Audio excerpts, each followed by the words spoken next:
Welcome to CivilNet. My guest today is Irina Ghaplanyan. She is the first Deputy Minister of the Ministry of Nature Protection of Armenia. The environmental issues are a worldwide problem, and Armenia is no exception. The country faces issues related to mining exploitation, use of unclean energies, waste management. Those are the topics that we are going to discuss with the first Deputy Minister. Welcome, Irina. Thank you very much for having me. Irina, so the first question is about challenges you are facing in the environmental field. You have been appointed first Deputy Minister of Nature Protection after the Velvet Revolution that took place in September 2018. What are the challenges that you are facing in the environmental field? There are many. I don't know where to begin, but I guess I'll identify three priorities for us. The first priority is, and this is not in the order of significance, they're all very important to us. The first one is certainly deforestation, the problem of loss of green spaces in Armenia, green forest cover of the country, which is significant from the beginning of the 90s. And under Paris Agreement and other international agreements and conventions, we have taken commitments to restore a significant portion of that loss. And we also have to do that for the benefit and the health of our society, because it's not only the reduction of it's not only under the commitments that we've taken as a country, but it is also for the reduction of CO2 emissions and for ensuring clean air and clean environment. The second major challenge is proper use of water resources that we have. Armenia produces anywhere between, Armenia has in terms of water resources anywhere between 6 and 8 times more than we actually consume, but every year we have shortage of water. And the problem is not in the quantity of water, but in the way it has been managed so far. And we need to strengthen the infrastructure. We need to adopt, from adoption of legislation to undertaking very large-scale programs that are not only under our ministry's curation, if you will, but it is more of a larger government program in order to ensure that the incredible water resources that this country has are properly managed. And a third major problem is the difficult heritage that we have from the Soviet era and later of mining.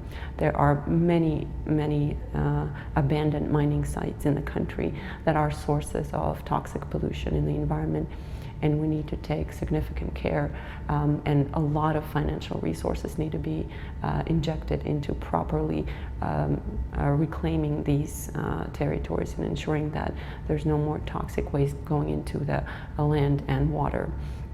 There are many others, such as biodiversity, also solid waste management, toxic waste management. There are many other issues that are under the creation of our ministry, but these three that I identified are certainly at the top of our list. This is my next question related to solid waste management. Armenian people care about the environment of their country. We often hear people say that they want to have clean ecology, but in parallel there is an intensive use of plastic and no awareness of the huge pollution that it creates. How should we raise first this awareness? Thank you for the question. It's very important for us at the Ministry of Nature Protection, for our government, and it is actually a global issue. In our daily discussions with the minister, we often refer to where do we find common ground with the rest of the world. There are multiple environmental challenges, but two are identified, and those are for us as well. That is the challenge of the climate change, something that developed countries are facing as well, because they've pretty much solved a lot of problems internally in their countries. They have clean air, clean water, they manage their waste well, but they will be affected by the repercussions of the climate change. So it touches every single country across the globe, from developing to developed. The second issue that transcends borders and is a transboundary problem is plastic pollution.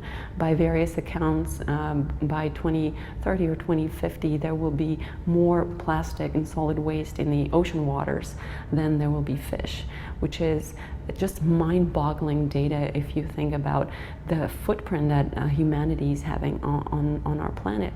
So in that respect, we're certainly adopting a very, we already have under the Climate Change and Paris Agreement, we have taken very challenging and serious commitments to meet the adaptation and mitigation requirements for the country under the climate change. But also the second is plastic pollution.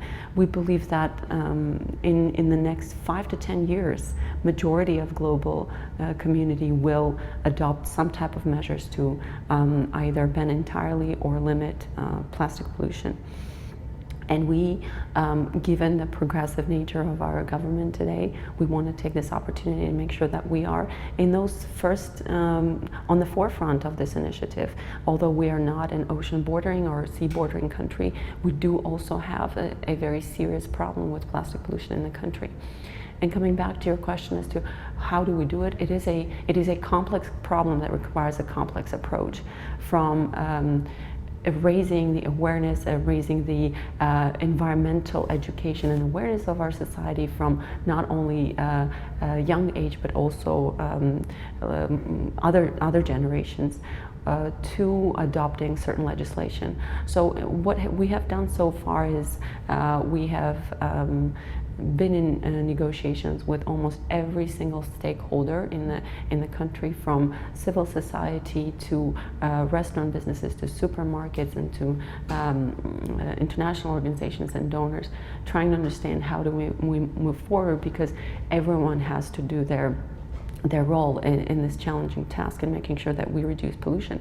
So the overarching goal is to make sure that we stop generating so much waste, but also tackle particular waste, and that is plastic. So currently we're, together with UNDP, we're working on the development of legislation that will, hopefully by the end of the year, we will have that on the table. The legislation will be either in the form of environmental tax, fee, or whatever the lawyers will provide us with, whatever mechanism.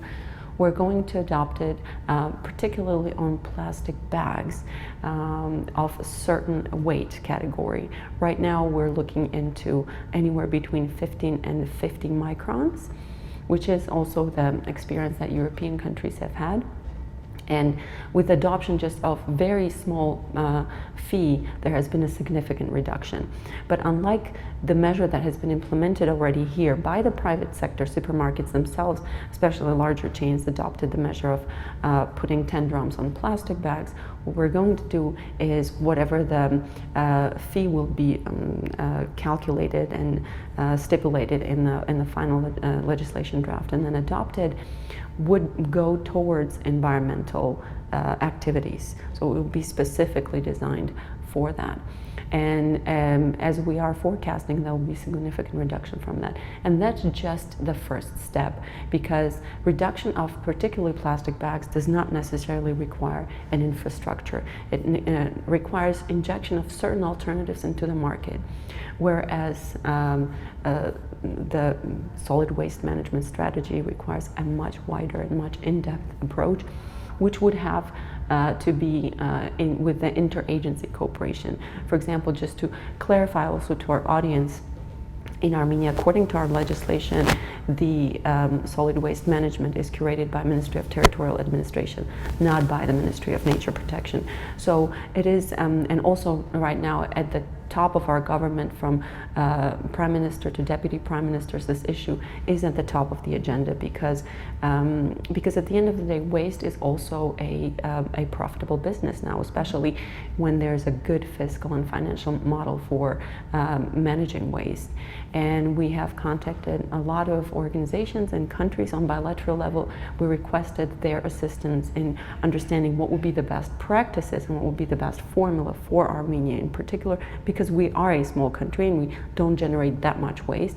and we want to try to find what would be a sustainable fiscal model where we can create perhaps a circular economy where whatever waste we generate, we turn it into either biofuel or biogas and recycle, for example, plastic or glass and other parts of solid waste. Until this step done, you have already tackled the issue in July with you made a first step, the ministry made a first step at least, to ban single-use plastics because single-use plastics are not recyclable. How is the project going on so far? It's happening in Tallinn region, right? Yes, so there are two components. First, we are adopting this the first component is understanding what type of mechanisms we need to adopt and what kind of behavioral change we need to have in order to have a successful outcome. So that hence we started the pilot project. We selected a community based on certain preconditions that we had developed in understanding which model would be most successful, meaning what size of community do we need, what does this community need to have.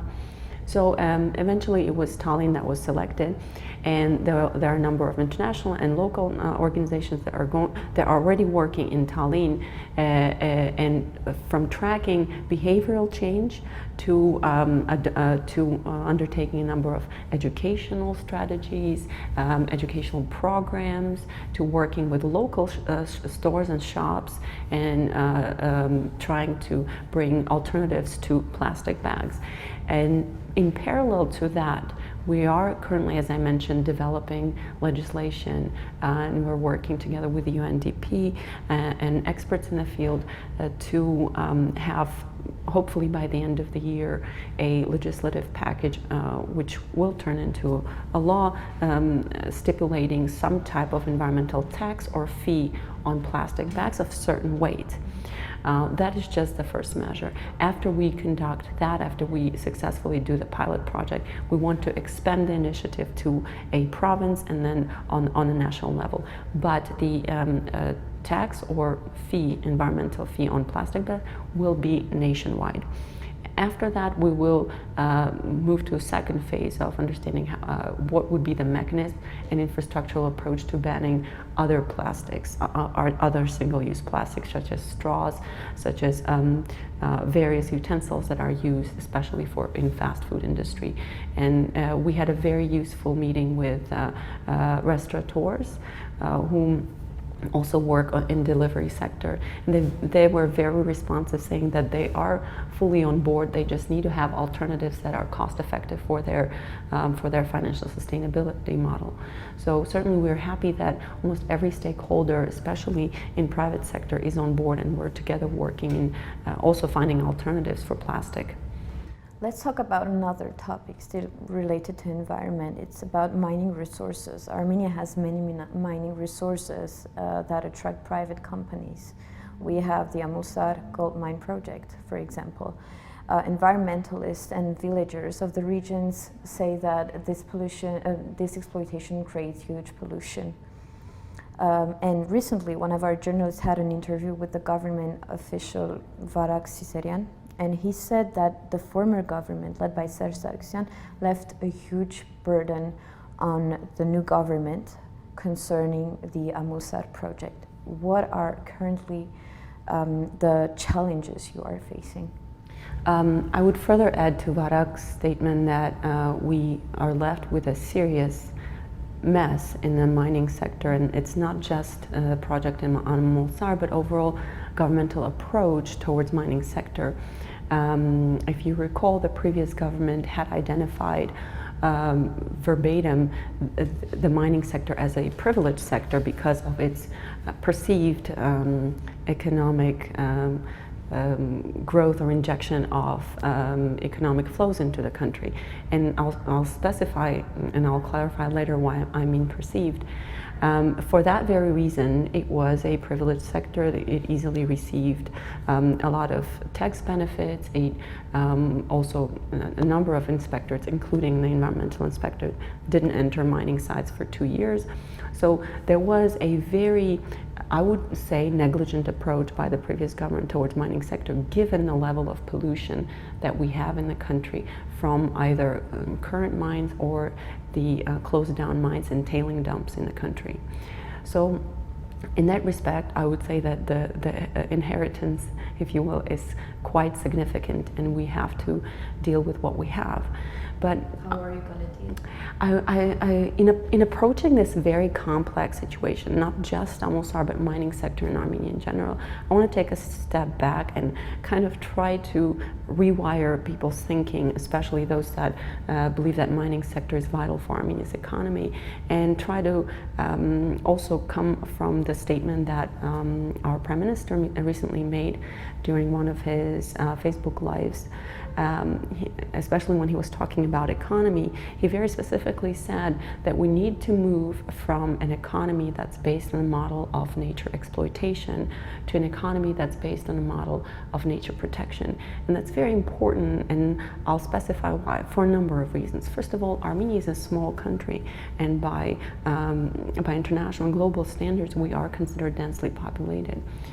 That many mines in the country are not justified, because mining is a type of industry that has significant repercussions on environment, on health, and no matter how many forecasts are given by mining agencies and their contractors on the quality of mining operation, there's always a risk, and there's data of how positive the forecasts usually are compared to what the outcome of mining operation usually is, and the data is very telling. So first of all, let's look at this in a complex, through a complex prism, because it's not just the environment that's being hurt; it's also the health of the population that lives in the vicinity of the mine. It's also the long-term socioeconomic repercussions. The mine comes, it operates, it hires people for a certain period of time, then it closes down, and people face the same poverty situation. So in that sense, in socioeconomic terms, the sustainability of mines, no matter how well their corporate social responsibility package looks, is presented, is questionable. And I very much welcome the statement made by the Prime Minister, because we need to look at more sustainable models for our populations, given a lot of factors. For example, Armenia is in the top 25 biodiversity hotspots in the world. This is a factor that we can certainly use and exploit in a positive sense. We have an incredible biodiversity in this country that can attract ecotourism, that can attract a lot of investments. On the other hand, the country is fourth most vulnerable country in the region for climate change, so we need to address that as well. We have fascinating ecosystems for developing ecotourism, and this brings me to a point of a very important point that was raised by Jermuk resident during our recent discussions. We had a team of experts who came to Armenia to conduct a preliminary understanding and assessment of the situation around Amosar, and they met with all the different stakeholders. And when they were meeting with the representatives of civil society, with NGOs, there were also present residents of Jermuk, and they raised an important point. They said nobody has done an assessment of how this will hurt Jermuk as a health resort. You know, this is a very important aspect, because Jermuk has a fascinating legacy of being a health town for decades now, from the Soviet days, and today when you Google Jermuk, third or fourth find on the search is Amosar and mining operation. So already there are certain losses that this community is incurring, and nobody's calculating them. So when we talk about economic benefits of mining, we need to talk about also very important, also perceived elements of mining operation next to a health city. So there are a lot of aspects to mining, and mining industry in Armenia is very complex, and we can't look at it as black and white, as well, mining sector brings a lot of economic development or financial flows in the country, but how sustainable are they? What kind of damage are we doing to other sectors of the economy? Have we calculated that? Is it really worth to continue expanding mining sector, given also the repercussions that we're facing as a country and as a community? The last question is, would you say that Armenia, and maybe the entire world, has no other choice but to have a sustainable environmental future. I mean, it has to be based on nature protection because it must. We have no other choice but to choose this path. Absolutely. I'm so happy you are bringing up this question because I was recently in Bangkok for UNFCCC negotiations around Paris Agreement and climate change. There's this fascinating paradox about climate change where you have greenhouse gas effects which are a result of the planet, human beings burning fossil fuels and heating up the planet. But the interesting fact about climate change and greenhouse gases is that a significant and overwhelming portion of those gases are a result of developed countries, whereas the most vulnerable countries to climate change will be developing countries because they don't have the right infrastructure to adapt to climate change. And in that respect, there's this fascinating paradox that leads to this responsibility of developed countries, also fiscal responsibility, to make sure that developing countries adapt properly to climate change. Otherwise, they're going to face some serious consequences of what will be brought by climate change, and we already are seeing the first signs of it. So in those negotiations, it was very vivid how the two parts of the spectrum are going to have to come to a mutual agreement, and we were hoping to see a positive outcome in the next COP meeting, the Conference of Parties, which is going to take place in Poland in December. But coming back to your question is, what do we need to do? Well, first of all, we need to stop burning fossil fuels. We need to, and this is an important question because it is something that touches upon every human being. We need to start rewiring our brains into understanding this very important principle in the world, and that is we are not saving the planet, we're saving ourselves on this planet by taking this action. You know, human beings tend to feel that they're superior, and we always talk about high tech and evolution of technology and artificial intelligence, and there's planet B that we're going to fly to once we're done with this planet. No, there's no planet B. We need to accept the reality that we need to stop burning fossil fuels. We need to start living in harmony with our planet and with our environment, and that will take a lot of willpower, especially of decision makers. And I hope that, well, we certainly see this with our government now, and with very strong statements that our Prime Minister is making, and we hope that this will be also present with other leaders, especially with the developed developed countries, because they have to take the responsibility for climate change and provide necessary financing to developing countries to meet the challenges. And just today we had discussion with World Bank representatives that were discussing different innovative instruments, financial instruments, of how we're going to fix Armenia's environment. And in that, during those discussions, I said, you know, for the first time we have a historic opportunity for the developing world, and particularly on behalf of Armenia, as I was speaking, we have a historic opportunity where we have, as Armenia, something to offer to the developed countries and say, you have taken the commitment under the Paris Agreement to fix what you have done to the planet, and we are giving you this opportunity. Come and invest in Armenia's environmental issues, and we're ready to provide all the necessary conditions to make this a successful cooperation. So I hope with that spirit we're going to have successful negotiations in December in Poland. Good luck, we'll see. Thank you, Irina, for this talk. Thank you for watching, and continue to follow us on civilnet.am.